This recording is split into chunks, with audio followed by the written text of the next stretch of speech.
E olha, a pandemia tem mexido na rotina de muita gente que está acelerando ou obrigando muitas empresas e trabalhadores a se adaptarem ao home office, ou seja, teletrabalho, trabalhar em casa. O repórter Vitor Rodrigues tem mais detalhes. Adotarem este modelo de trabalho remoto como forma de evitar a exposição de seus colaboradores aos riscos de contágio pelo novo vírus. Uma pesquisa recente divulgada por uma consultoria brasileira apontou que 60% das empresas adotaram o modelo de trabalho remoto neste período, reforçando uma tendência que o IBGE já tinha identificado de alta de 21% entre os anos de 2017 e 2018 no modelo de trabalho fora do ambiente físico da empresa. Mas estar longe não significa falta de produtividade. Pelo contrário, ela pode aumentar em até 30%, de acordo com uma pesquisa divulgada pela Fundação Getúlio Vargas.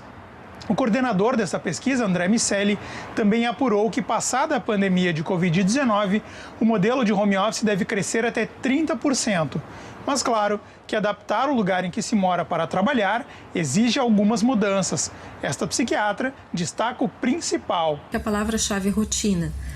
É muito importante que, na medida do possível, a gente consiga dormir nos mesmos horários, acordar nos mesmos horários de sempre, evitar muita variação de dia de semana para fim de semana. E principalmente em casas que tem crianças pequenas ou muitas pessoas morando juntas, é necessário que a família tenha um planejamento de como vai enfrentar a quarentena. Então é necessário organização e planejamento. O local que se vai trabalhar na casa é, de preferência, o mais silencioso e organizado possível. De Porto Alegre, Vitor Rodrigues para o Conexão RS Especial Coronavírus. E a gente segue falando sobre home office e teletrabalho e as relações trabalhistas. Com a gente, a professora de Direito da UBRA, professora Yasmine Caron Alves, que nos ajuda a entender mais sobre o assunto. Boa noite, professora, seja bem-vinda. E já vou encaminhar a primeira pergunta. Sobre essas duas modalidades, o home office e o teletrabalho, o que a legislação trabalhista diz a respeito dessas duas modalidades? O que ela prevê? E, na prática, qual a diferença entre elas? Boa noite, é muito bom conversar com vocês. E vamos ao ponto, Essa questão do trabalho em casa, do trabalho por meios telemáticos, ela já tinha previsão em 2011, pela Lei 12.551. Mas com a reforma da CLT, que aconteceu em 2017, a gente teve a introdução na legislação brasileira a respeito do teletrabalho. Teletrabalho nada mais é que trabalhar fora do ambiente normal, fora das dependências do empregador, a maior parte do tempo. Não quer dizer que o empregador não possa convocar a gente para trabalhar lá dentro também. Mas vamos trabalhar por esses meios eletrônicos, na medida do possível, nos serviços que forem possíveis. A gente não vai pensar em teletrabalho na parte industrial, por exemplo.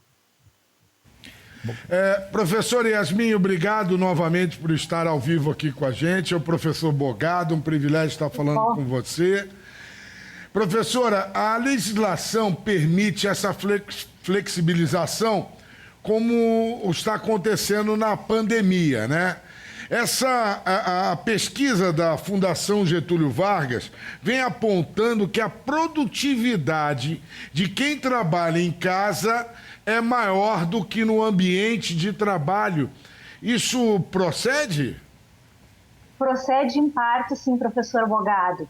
A questão do teletrabalho, ela tem um lado positivo e um lado negativo. O lado positivo é que esse teletrabalhador, ele não perde aquele super tempo de deslocamento, principalmente nos grandes centros urbanos, que por vezes leva de 1 hora, 1 hora e meia, 2 horas ou até mais, em deslocamentos diários, ida e volta da sua residência até o local de trabalho. Esse tempo ele tem à disposição.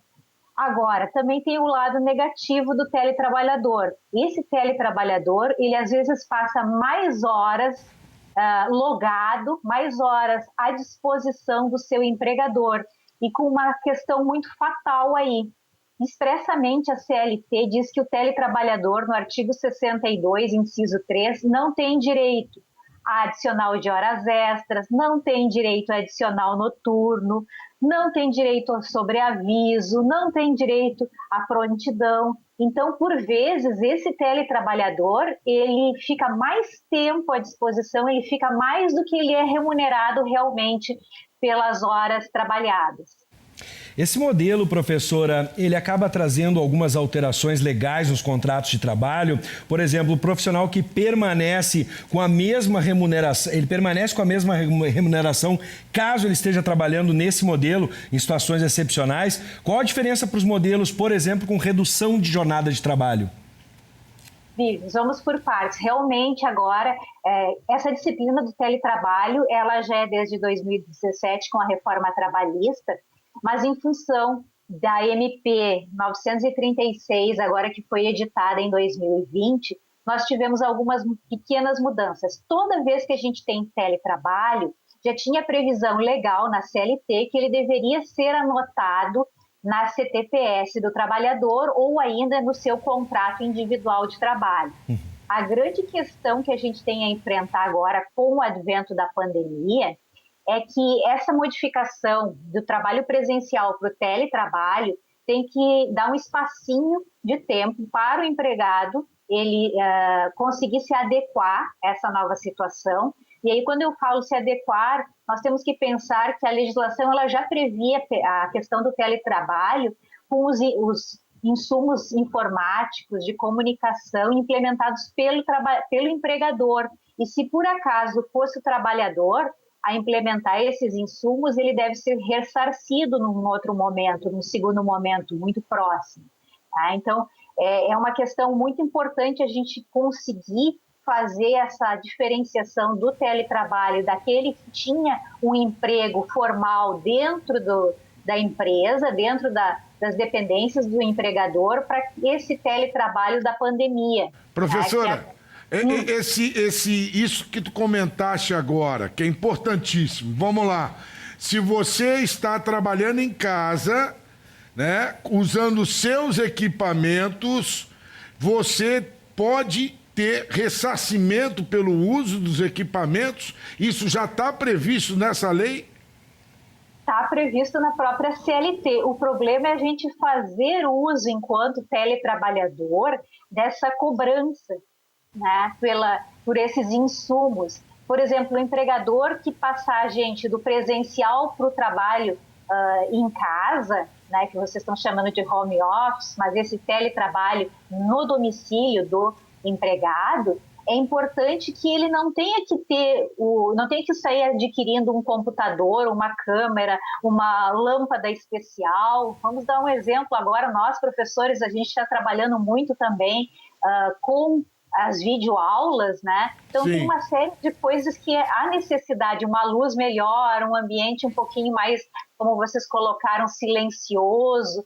Então todos esses implementos, esses insumos deveriam ser implementados pelo empregador desse teletrabalhador. Só que com a pandemia não deu tempo disso acontecer, né? E então, por enquanto, os empregados, os teletrabalhadores estão implementando essas novidades, aumentando a sua internet, né, usando os seus insumos de comunicação, e eles podem sim buscar o ressarcimento de eventual diferença nas suas contas ou ainda desses equipamentos que eles precisaram contratar para poder complementar ou implementar o seu teletrabalho. Professora, para encerrar, já agradecendo a sua atenção, tu bem citaste que algumas profissões a gente não consegue fazer por home office ou então por teletrabalho. Para esse tipo de profissão, como é que funciona? Os patrões, junto com os empregados, eles podem fazer acordos para minimizar os impactos e até mesmo evitar demissões? Exatamente. Aí que está a grande questão agora, colocada em pauta junto ao STF, que advém dessa medida provisória 936 de 2020. Por quê? Porque para esses casos onde a gente não consegue implementar o teletrabalho, a esses empregados a gente pode ter redução de jornada, a gente pode ter suspensão temporária dos contratos de trabalho, a gente pode ter interrupção do contrato de trabalho. tá? Mas tudo por acordo. E o que se coloca é uma grande questão, por isso está lá no STF. A lei prevê que, a medida provisória prevê que seja por acordo individual de trabalho. Certo. E o pessoal quer que os sindicatos dos obreiros participem, né, pelo menos num segundo momento, né, dando seu aval a esses acordos individuais. Então tá essa questão, negociação individual versus negociação coletiva, que é o que se prevê, né, na redução e diminuição de salários mediante a CLT, a Constituição de 88, lá no artigo 7. Obrigado, professora Yasmin, ao vivo com a gente.